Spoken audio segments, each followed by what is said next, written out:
la saveur divine. Cette bonne nouvelle du royaume sera prêchée dans le monde entier pour servir de témoignage à toutes les nations. Alors viendra la fin.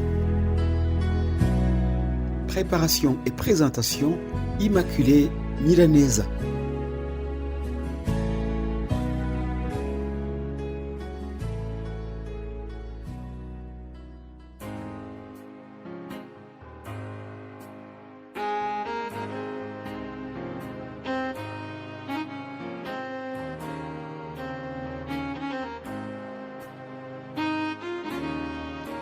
Shalom, shalom, bien-aimés de Dieu, que le nom de Dieu soit élevé.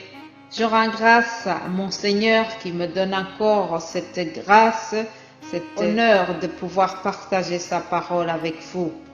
Il y a un groupe qui a chanté en disant « Tous les anges louent sa sainteté, l'univers crie sa majesté, rendons gloire et puissance à l'agneau immolé. » Ah, l'agneau immolé.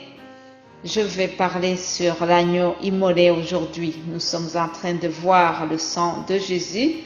J'ai déjà évoqué quelques effets de ce sang. Aujourd'hui, je continue. Le sang de Jésus nous rachète. Lisons Éphésiens chapitre 1, verset 7. Il est écrit « En lui nous avons la rédemption par son sang, le pardon des péchés selon la richesse de sa grâce. » Oui, nous sommes rachetés par le sang de Jésus. Rachetés de quoi?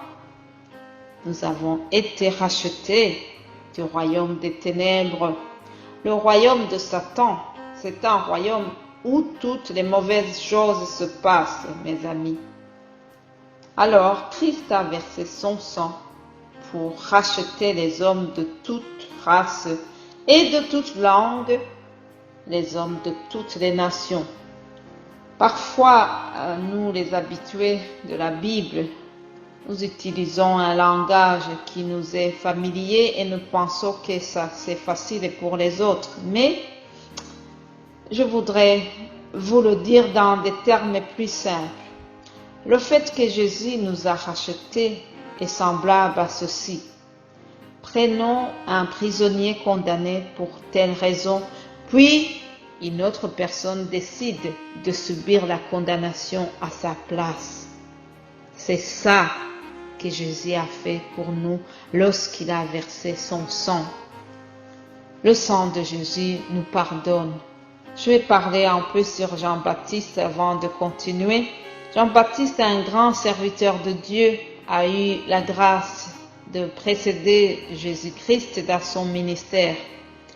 Il a enseigné, il a baptisé, et les gens étaient vraiment en pleine admiration pour Jean-Baptiste. Certains pensaient que c'est lui le Christ. Cependant, il y a les chefs religieux qui n'étaient pas du tout contents de ce que faisait Jean-Baptiste. Un jour, ils ont envoyé une délégation venant de Jérusalem pour lui demander si c'était vraiment lui, le Christ. Ils lui ont demandé qui il était. Il devait s'expliquer sur sa personne. Alors, tout humblement, Jean-Baptiste répondit « Moi, je suis la voix de celui qui crie dans le désert. Aplanissez le chemin du Seigneur, comme a dit Ésaïe le prophète. » Et plus loin, en parlant toujours de Jésus, Jean-Baptiste dira « Je ne suis pas digne de délier la courroie de ses souliers. » Bravo, Jean-Baptiste! Il a été humble. Il a reconnu la supériorité de Christ par rapport à lui-même. Oui, Jean-Baptiste avait tellement de succès dans la population. Cependant, il a toujours cherché la gloire de Jésus avant sa gloire. Alléluia! Voilà ce que doit faire tout serviteur de Dieu. Alors, le lendemain de cet épisode d'interrogatoire fait à Jean-Baptiste, celui-ci voit apparaître plus loin, Jésus venant à lui. Écoutez comment Jean-Baptiste s'est écrié. Il a dit, « Voici l'agneau de Dieu qui ôte le péché du monde. C'est lui dont j'ai dit, après moi vient un homme qui m'a précédé, car il était avant moi. » Alléluia. L'agneau de Dieu, c'est Jésus. Jean-Baptiste a dit qu'il était avant lui.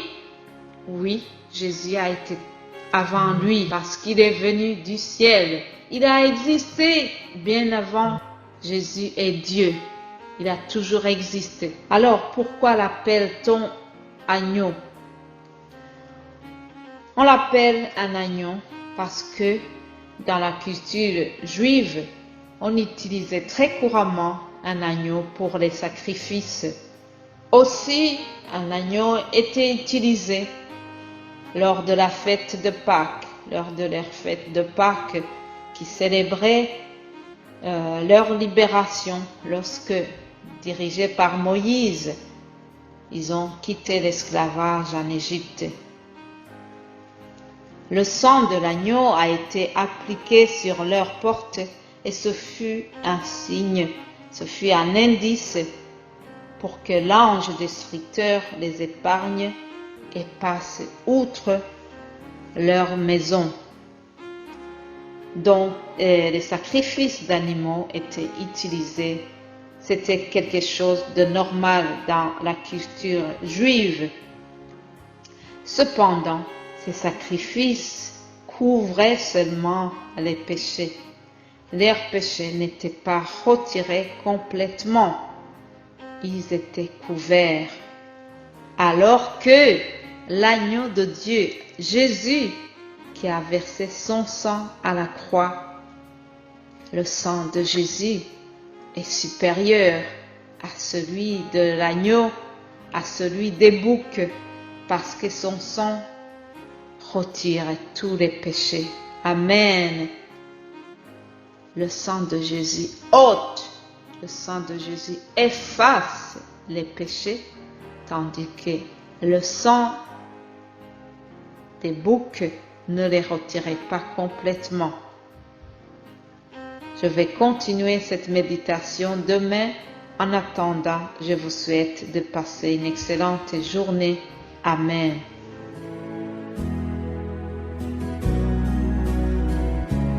La saveur divine. Cette bonne nouvelle du royaume sera prêchée dans le monde entier pour servir de témoignage à toutes les nations. Alors viendra la fin. Préparation et présentation, Immaculée Milanesa.